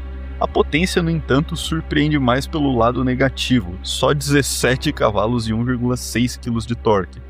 Tentou ganhar espaço no mercado em 2006, porém, apesar dos diferenciais de motor bicilíndrico e porte de uma moto um pouco maior do que as customs chinesas tentavam vender na época, essa aqui acabou devendo tanto em performance quanto em assistência técnica. Parece que para poder ter a chance de revender essa moto, muitos donos tentam alterar o motor e outras peças para terem compatibilidade com o que já existe por aí, mas ainda assim é difícil. Como esse modelo foi trazido por importadores individuais, não dá para culpar a marca pela falta de suporte, é um risco tomado por quem tenta comprar uma moto mais barata. Infelizmente, algumas consequências aparecem, é um risco real dessa atividade. Mobile GW12. Essa aqui é de uma marca brasileira, um modelo bem recente que deu as caras ano passado. Uma moto de 125 cilindradas com características bem interessantes. Tem quase 12 cavalos de potência, 1 kg de torque e faz 45 km por litro. Vem equipada com injeção eletrônica, freio a disco nas 2 rodas, com sistema CBS, iluminação de LED, rodas de liga leve e 14 litros de tanque. Certamente um prato bem cheio para uma moto onde o foco é custo-benefício, porém, por ser muito recente, é pouco conhecida, e resta ao tempo nos dizer se o modelo será bem recebido pelos consumidores ou não. Motorino Cappuccino. Não é a Ballerina Cappuccina nem o Tum Tum Tum Sahur, é uma scooterzinha de visual mais retrô. Certamente o ponto forte desse modelo é o visual, porque, poxa, que negocinho bonitinho, cara. Parece algo bem europeu mesmo, daquele estilo de interior. Não dá pra conceber uma moto dessas andando na Paulista ou em São Gonçalo, no Rio, cara. Independentemente, ela é por estilo mesmo e pouca performance. Com um motor de 150 cilindradas de 9,2 cavalos de potência, mal e mal 1 kg de torque isso tem, mas tem freios a disco CBS nas 2 rodas e o câmbio é CVT. Mas cara, pelo preço desse negócio é puro deboche comprar isso aqui, não faz sentido. Só se o seu sonho é se sentir, sei lá, num filme francês, achar que tá no Ratatouille. Mas tipo assim, quase 20 mil numa moto que não dá de pegar a rodovia, porque ela só vai até 85 km por hora. Pegasse Simonetta, a mesma coisa da scooter anterior, só que se não tava ruim o suficiente antes, essa aqui é chinesa e mais velha. Piaggio Vespa PX200S. Agora isso aqui sim, é o que tinha que ter inspirado os modelos de antes. 200 cilindradas no motor 2 tempos. Tinha até step, cara. E tipo assim, vai achar uma moto com step na rua, se bobear até teu carro tá sem step e tu não viu. Quase 2 kg de torque, 12 cavalos, e num dia de sol, numa descida com vento favorável, isso aqui chega aos 100 km por hora. Sim, numa scooterzinha pequenininha dessa aqui. Como essa daqui é bem mais famosa, tem bem mais assistência e se sabe muito mais sobre como manter essas motos rodando. Mas hoje em dia você vai ver elas mais paradas do que andando, pois os colecionadores visam muito esses modelos, principalmente por ser um motor 2 tempos e ter uma performance superior do que as suas versões de menor cilindrada. Sherco 300 é uma moto de hard enduro extremamente popular, aparece em competições mundo afora, e com 300 cilindradas do motor 2 tempos, ela chega a 50 cavalos. Em pouco mais que 100 kg. E não pode andar na rua com ela, tem que fazer mais manutenção, custa caro, mas anda rápido no barro e faz barulho.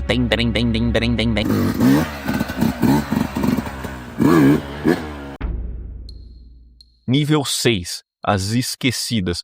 Motos que você vai ver uma vez na vida ou só pela internet mesmo. Leva EG1. Na verdade, essa não é esquecida, só é pouco conhecida ainda mesmo. É uma moto elétrica de 10 kW.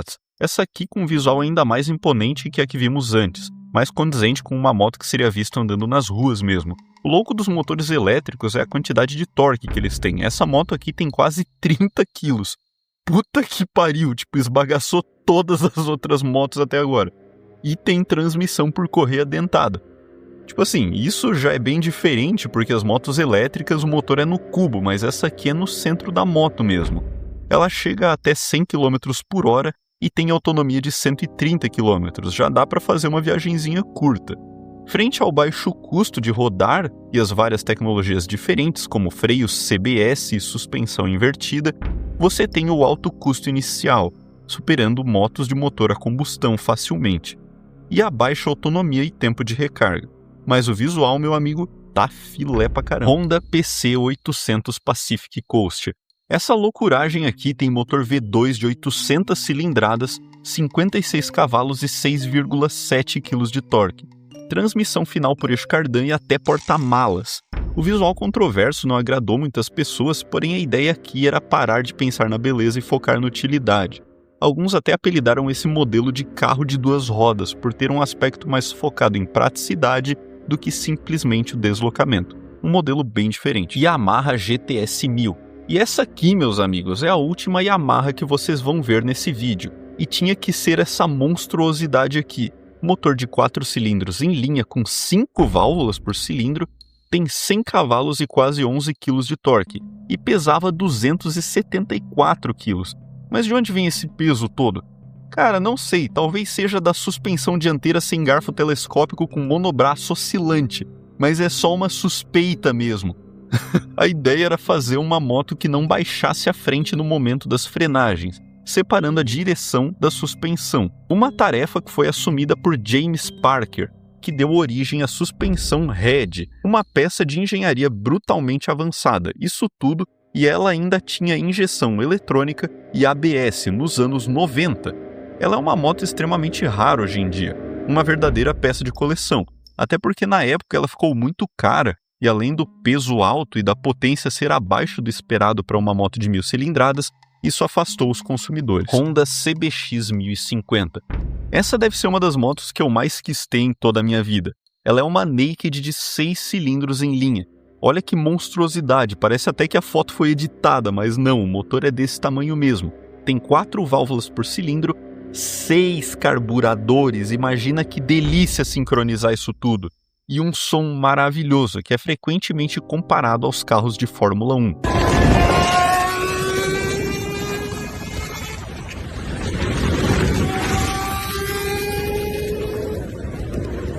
E não é à toa, porque quem fez a liderança do projeto da moto foi o mesmo engenheiro que trabalhou nos motores V12 da Honda na Fórmula 1, o famoso engenheiro Sujiro Kimimami. Não, tô brincando, foi o Shoichiro Irimajiri, quem fez essa obra de arte que dá para montar em cima.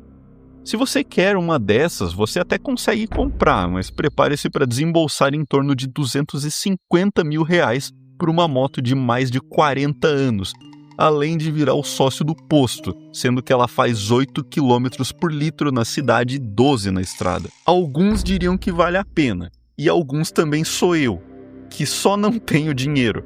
São 272 quilos de moto, somados a uma manutenção que deve ser muito simples, né? É só peça bem baratinha. Amazonas AME 250.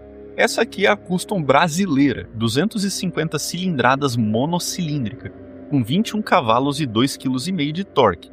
O visual teve forte inspiração da BMW R1200C e passa a ideia de uma moto até maior. Outras coisas legais é que ela tem transmissão por correia, que para customs de baixa cilindrada é coisa rara, suspensão traseira ProLink e até 18 litros de tanque. A marca também tentou meter um louco sem sentido nenhum e meteu logo 2 escapamentos numa moto de um cilindro. Assim, eu sei que a Meiota também fez isso, mas a justificativa era distribuição de peso e design. Aqui a justificativa foi visual mais robusto.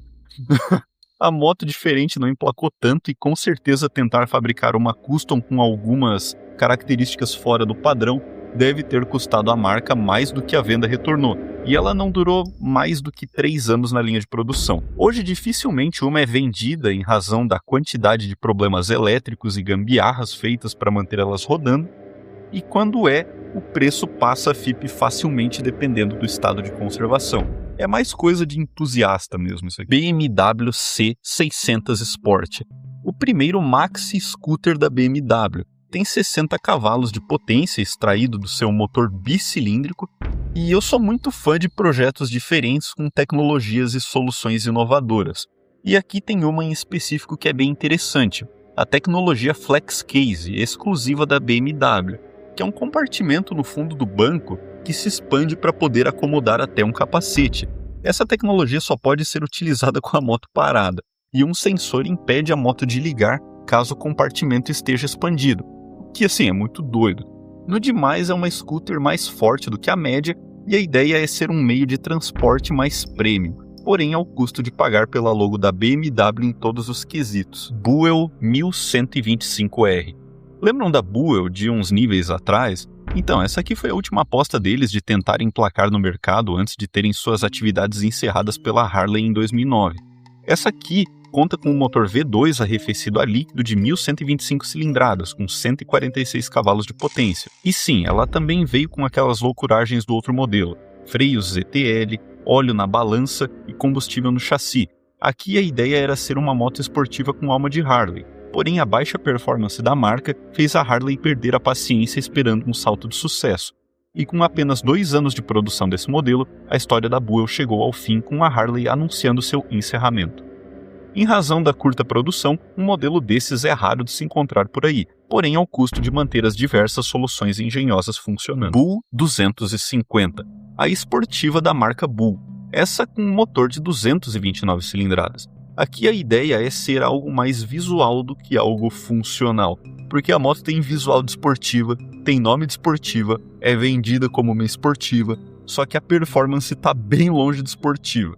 São 16 cavalos e nem 2 kg de torque. 140 km por hora é o máximo que você vai conseguir dessa belezinha aqui, porém já está ultrapassando as Royal Enfield com folga. Mas tem que comprar porque é barato, e essa aqui tá barato demais. Cagiva Canyon, uma Big Trail italiana, porém com um motor de 500 cilindradas monocilíndrico e um tanque de 20 litros, meu amigo, tu vai longe. A proposta inicial era o uso misto, mas ela com certeza faz uma viagem tranquilamente.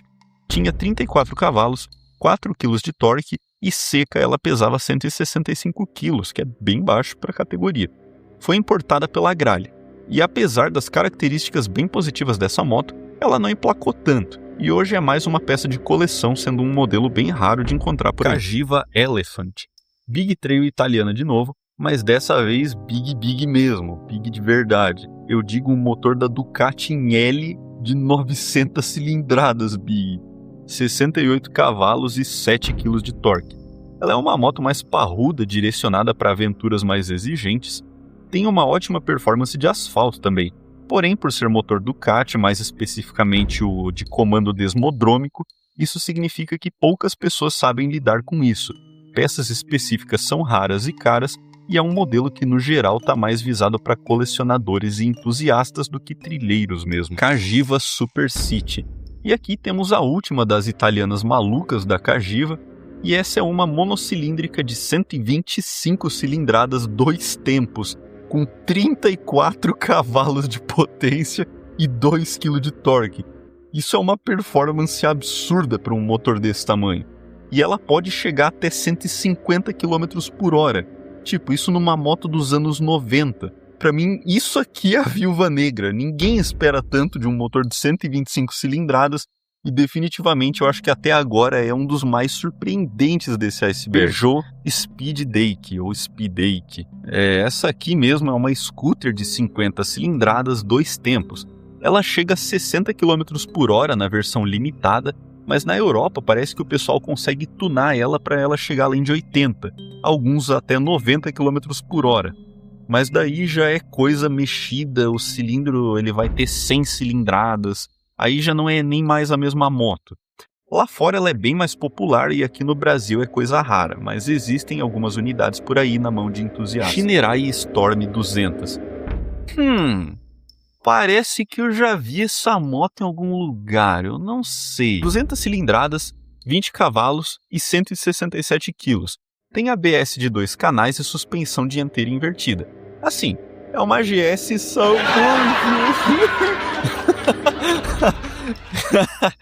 É uma trail democrática, vai. Barata e com uns plim-plim-plim pra dizer que tá andando de moto zero. O pessoal fala bem dela pelo custo-benefício, mas o pós-venda não é tudo aquilo. Mas não dá pra negar que aqui a Shinerai foi o louco e sonhador, mas acho que não precisava copiar assim na caruda. Super Soco TC. Mais uma moto elétrica e vamos ser justos, é o que nos aguarda no futuro. Essa aqui é bem estilosa, tem um aspecto meio café racer, porém é mais focada no uso urbano dentro da cidade, de preferência fora da calçada, né? E tem 3 kW de potência. Assim, não é tudo aquilo, é só para chegar nos 70 km por hora no máximo, então nem pensar em rodovias, né? Essa é outra que tem transmissão por correia dentada, favorecendo bastante a manutenção, e de praxe fica devendo no quesito autonomia e tempo de recarga, comparado a uma moto tradicional de motor a combustão. Triumph Daytona 955i. A Triumph Daytona é geralmente lembrada na versão de 675 cilindradas, mas teve uma época onde deu a louca no gerente e ele enfiou 955 nessa moto. 3 cilindros, 150 cavalos e 10 kg de torque. A moto em si não se destaca em muito, além de ser um modelo importado, poucas se encontram nas ruas e à venda, tornando ela um exemplar bem exclusivo que requer certo cuidado pela idade. Até mesmo porque alguns donos relatam problemas na parte elétrica. Uma mini curiosidade é que seu motor foi desenvolvido junto com a Lotus, sim, aquela dos carros esportivos compactos, que uniram o torque em baixa e potência em alta, em um único motor de 3 cilindros. Nível 7. Aberrações. Essas daqui, além de serem raras, desafiam o conceito tradicional de motocicleta. BMW R18. Não é só uma cruiser parruda, é provavelmente a cruiser mais parruda que dá para conseguir comprar de uma montadora grande. Daqui para frente é só projeto maluco de preparador com muito tempo livre. Isso porque ela tem um motor boxer bicilíndrico de 1.800 cilindradas, o maior motor já feito pela BMW na divisão de motos. Tem 16 kg de torque e pesa 345 kg. A moto é tão pesada que, assim como em alguns modelos anteriores, é obrigada a ter marcha ré para dar o mínimo de conforto na hora de manobrar.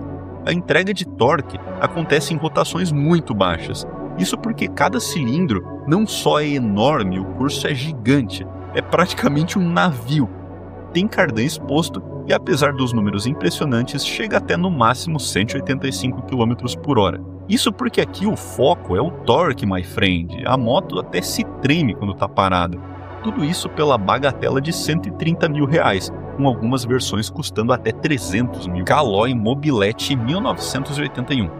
Hoje não tem mais a mesma fama, mas antigamente era um dos meios de transportes mais populares do Brasil. Um motor 2 tempos de 50 cilindradas. Com o passar dos tempos, seu uso decaiu, porém hoje é coisa de colecionador.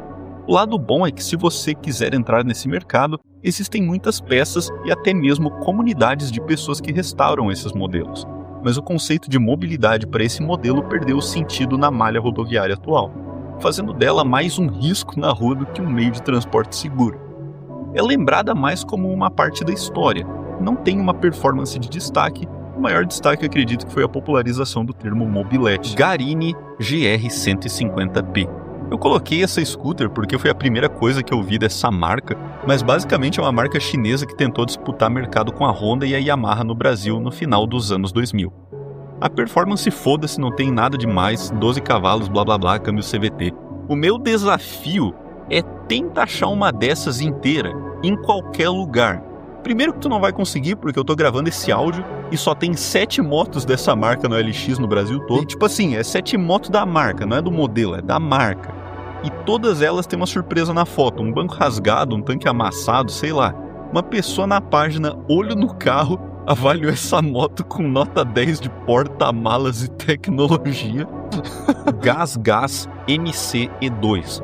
Uma mini moto de novo, e essa aqui é elétrica. Pra mim é a primeira vez que eu vejo algo assim, então acredito que ganha pontos só pelo conceito inovador. Vai a até 33 km por hora com um motor de 2 kW e 5 kg de torque, e pesa só 27 kg. Assim, com certeza essa parada tem algum limitador de velocidade pra criança não sair na rua com um negócio desse, porque tipo assim, tem 5 kg de torque. E porra, a CB500 não tem 5 kg de torque. Dá pra chamar o Juninho pra tirar a tua S10 presa na valeta com essa moto. Assim, entrou mais pelo conceito diferente do que qualquer outra coisa. Ela tem uma coisa interessante que é um sensor de tombamento, uma corda que fica presa na criança e se a moto detectar que a corda puxou, ou seja, ela caiu, a moto desliga. Uma coisa legal. Kawasaki ZX14R. ZX4RR tem 400 cilindradas, a 10 tem 1000 e a 14 tem 1441 em uma moto de 4 cilindros. Já é praticamente um motor de carro. Ela tem 200 cavalos quase e 16 kg de torque. Essa aqui é a principal rival da Hayabusa, porém muito menos comentada, e é uma das maiores motos esportivas de produção. Pode chegar até 320 km por hora sem o limitador de velocidade, porém, apesar de rápida nos trechos retos, ela perde nas curvas quando compete com tradicionais superbikes de 1000 cilindradas. Essa moto foi um conceito mais Sport Touring, apesar do motor avassalador. Ela tem a velocidade, mas também tem um pouco de conforto e estabilidade, assim como a Hayabusa. A ideia era fazer uma hipermoto, mas não necessariamente uma moto que competisse. Essa foi importada para cá nos anos 2012 até 2014, mas sem venda desse modelo 0 km aqui, fazendo dela uma peça bem exclusiva em relação à sua rival. Moto Guzzi Sport Le Mans 1000V. Sabe o que é muito louco no mundo das motos? É que não tem um debate de motor longitudinal ou transversal que nem nos carros. Essa moto aqui, ela enfiou um motor V2 na transversal, tem 81 cavalos, 7,5 kg de torque e pesava 247 kg. Muito disso se deve ao sistema de transmissão por cardan dessa moto. Mas ela não é esportiva? Então, você entendeu por que eu deixei ela para o final do vídeo. Isso é extremamente incomum para motos esportivas, quem dirá uma moto de 1988. Revolucionou na época em que ela foi lançada e até hoje retém um valor histórico gigantesco. Apesar do peso, a performance dessa moto nas curvas de média e alta velocidade não era brincadeira. Hoje, assim como várias motos do fim do iceberg, a manutenção requer muito cuidado, já que se trata de um sistema único. Existe no Brasil, tá? E ela pode ser sua, é só procurar bem que tem um doido aí que importou uma dessas. Piaggio Beverly 500 cilindradas Cruiser. Essa aqui é mais uma daquelas motos onde ela impressiona mais pela proposta. A gente viu a Vespa da Piaggio antes, mas agora uma scooter com visual italiano clássico de 500 cilindradas monocilíndrico. Olha, me impressiona bastante. Tem 40 cavalos, 4,5 kg de torque e chega até 160 km por hora. Isso tudo com rodas de 16 polegadas, coisa que para uma scooter você não acha fácil por aí não. As pessoas falam bem da capacidade de viajar dessa moto, porém o consumo é meio bruto, cerca de 18 km por litro mais ou menos. A manutenção dessa moto se deve ter mais atenção, até mesmo pelos relatos de sensores ABS e bomba de combustível falhando. Sundown Hunter. Eu tinha que colocar uma que fosse pelo menos um pouco controversa, né? Até porque esse final aqui não vai ter só moto forte. E assim, essa aqui é uma moto bacana, ela tem 125 cilindradas, ela bebe pouco, ela tem 12 cavalos e meio. A pequena surpresa, a partida elétrica quase não funciona e que o freio falha. Assim, pouca coisa, né? Não vou falar nada, né? Mas a marca Sundown é da China. E assim, hoje ela vive de gambiarra. Passar ela pro próximo, cara, pinta de verde e joga no mato. Porque tu acha essas motos aqui por R$1.500 na internet. Com um salário mínimo tu tira uma dessas. Enche o tanque, roda ela até explodir e cogita trocar num skate, cara. Porque, porra... MV Agusta Super Veloce. Caso a Sundown Hunter não seja o teu gosto, talvez essa aqui seja. Na versão de 1000 cilindradas, ela faz 200 cavalos e 12 kg de torque, e supera facilmente os 300 km por hora. As válvulas desse motor são feitas de titânio, meu amigo. Unindo o design clássico das motos de corridas italianas dos anos 70 com tecnologia moderna, ela é considerada uma das motos mais bonitas já feitas, um padrão típico da MV Agusta. Cheio das frescuragens, incluindo peça de fibra de carbono com acabamento em titânio e alumínio usinado em CNC, com montagem feita à mão.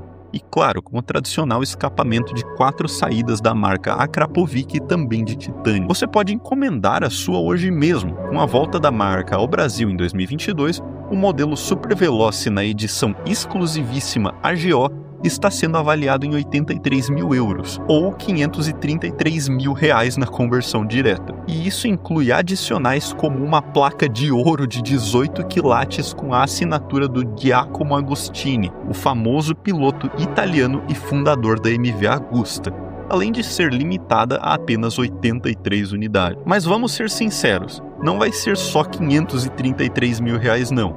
Caso alguém aqui compre, pode ter certeza que ela vai ultrapassar esse valor. Até porque a versão Super Veloce 800 de 3 cilindros já foi importada para cá. E enquanto lá fora esse modelo está em torno de 20 mil euros ou 120 mil reais, ele chegou aqui por 320 mil. Então dá para assumir tranquilo que a edição Super Pica ali em cima vai passar de 1 milhão tranquilo. Tem problema no estator, o quadro trinca, não tô zoando. Já pensou?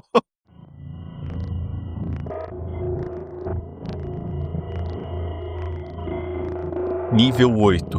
O último nível. Esse aqui é o nível das motos que, pra mim, eu nem sei o que falar mais. São absurdamente exclusivas e provavelmente você nem imaginaria motos assim aqui no Brasil.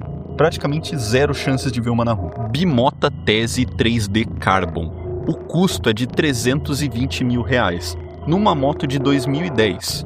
Ela tem 2 cilindros, quase 100 cavalos de potência e quase 10 kg de torque também. E esse é um motor da Ducati com comando desmodrômico. Porém, o peculiar, assim, caso não seja óbvio o suficiente, é que ela não tem a direção tradicional que a gente está acostumado a ver nas motos.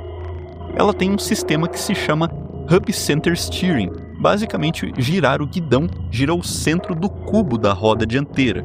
E o chassi dessa moto é em placas de alumínio usinadas, com um motor sendo parte da estrutura. A versão Carbon significa fibra de carbono sendo o principal material de várias partes da moto, ajudando a aliviar o peso. Rara, exclusivíssima e disponível no Brasil, uma de apenas 155 unidades produzidas. Curiosidade, o tese do nome vem de tese mesmo, de conclusão de curso. Essa moto é o projeto de conclusão de curso do engenheiro Pierluigi Marconi, que queria fazer uma moto que não tivesse garfos de suspensão, mas uma direção por cubo central. Essa ideia deu à luz a uma moto extremamente exótica e raríssima e muito desejada também. MV Agusta Rush 1000. 1000 cilindradas com motorização típica de supermoto, mas em uma moto exclusiva com acabamentos em fibra de carbono e titânio. Aqui é uma pegada mais Hyper Naked, visual baseado em motos de drag racing, mas com coração da Brutale 1000RR. Essa moto, assim como outros modelos da marca, além de ser visualmente um espetáculo, traz também uma performance sem igual, podendo superar os 300 km por hora.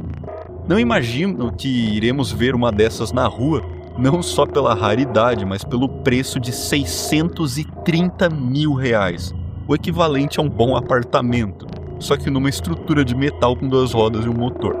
Tem uma roda traseira carenada, bielas de titânio, válvulas radiais. Cara, eu fui atrás do que é válvula radial. É uma diferença tão minúscula, mas envolve uma tecnologia tão complexa. Assim, daria para fazer um vídeo inteiro só disso. Entre outras coisas, ela também tem 8 injetores. É uma obra de arte alienígena. Eu imagino que mesmo tendo uma dessa, ia dar muito medo de levar ela pra estrada. Ducati Superleggera V4. Não sendo uma surpresa, essa moto tem o motor V4. Chega até 234 cavalos de potência com o kit Racing especial e quase 12 kg de torque. E pesa cerca de 160 kg sem combustível nesse kit de corrida. E tudo isso é graças ao seu quadro, subquadro, balança e rodas em fibra de carbono. A primeira motocicleta de produção no mundo a ter tantos componentes assim nesse material. Até as asas dela, que geram 50 kg de downforce a 270 km por hora, são de fibra de carbono. E, sim, 50 kg de downforce. Não se compara a um carro de Fórmula 1, lógico, mas já é mais ou menos a faixa de downforce de um carro esportivo de rua. Só que numa moto. Não só isso, mas o uso extensivo de titânio no lugar do aço torna ela ainda mais leve. Com o valor de R$700 mil, essa moto é a moto mais cara vendida em solo brasileiro. E com apenas 500 unidades produzidas mundialmente, uma dessas é um item de exclusividade extrema.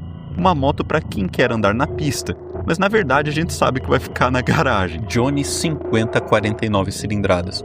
Murilo, você tá brincando que depois de uma moto de R$700 mil, você vai inserir a porra de uma cinquentinha?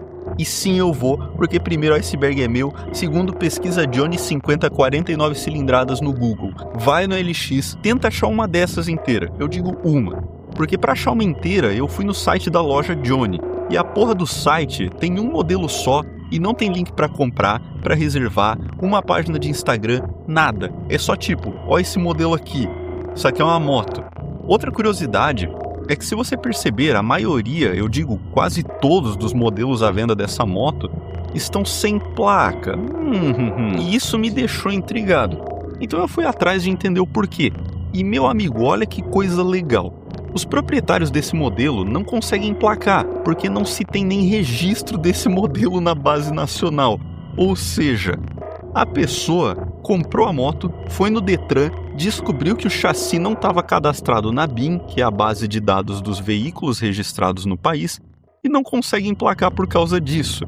Eu mandei um e-mail lá no site da empresa, o único jeito de entrar em contato com eles, pelo visto, para ver se eu conseguia alguma informação sobre essa situação. E em 2 minutos eu consegui uma resposta para o e-mail questionando se eles poderiam me ajudar. Mas quando eu mandei o e-mail falando sobre a questão do emplacamento, nada. Simplesmente sem resposta. Assim como é o caso de vários proprietários deste modelo aqui no Reclame Aqui. Então, cara, não só é uma cinquentinha. Esse modelo está simplesmente rodando por aí sem nem estar devidamente registrado.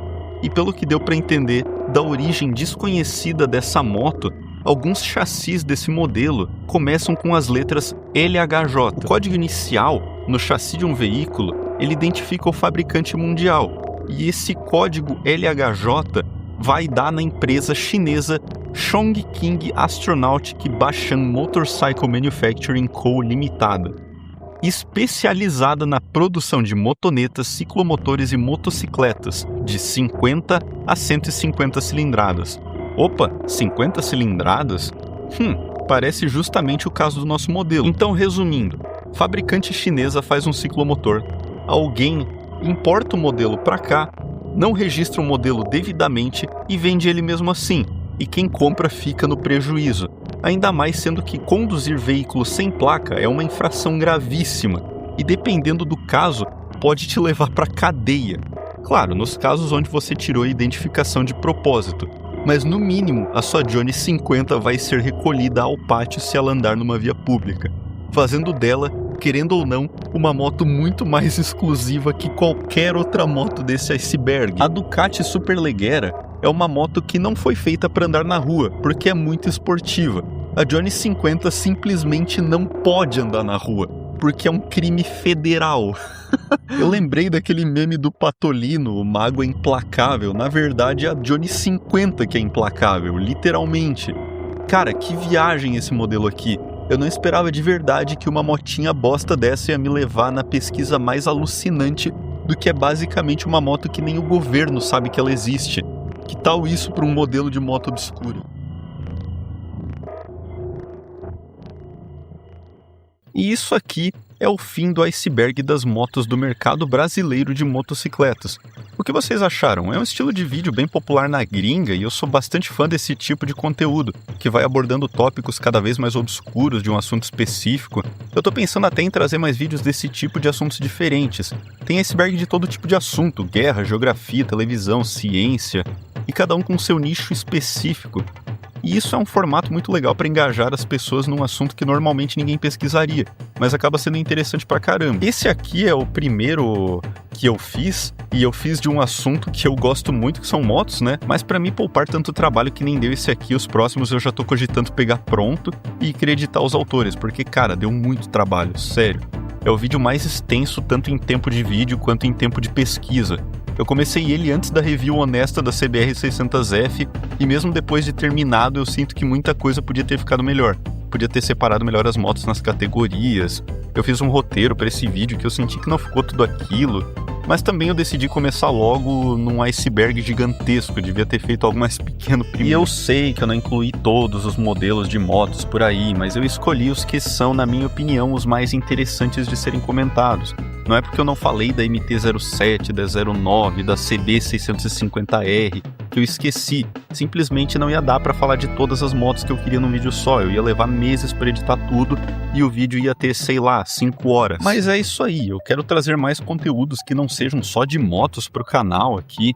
Eu quero falar das coisas que eu tenho interesse no geral, ciência, engenharia, geografia, talvez abordar um tópico específico tipo a escala Scoville. Essa é uma ideia que eu tenho guardada já que eu quero fazer em breve.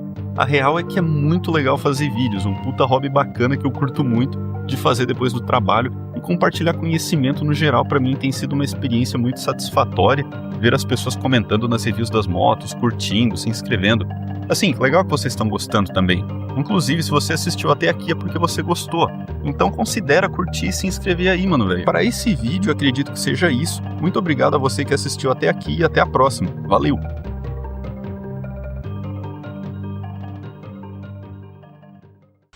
¿Qué onda eso que se está quemando? ¡Ay, se están quemando todos!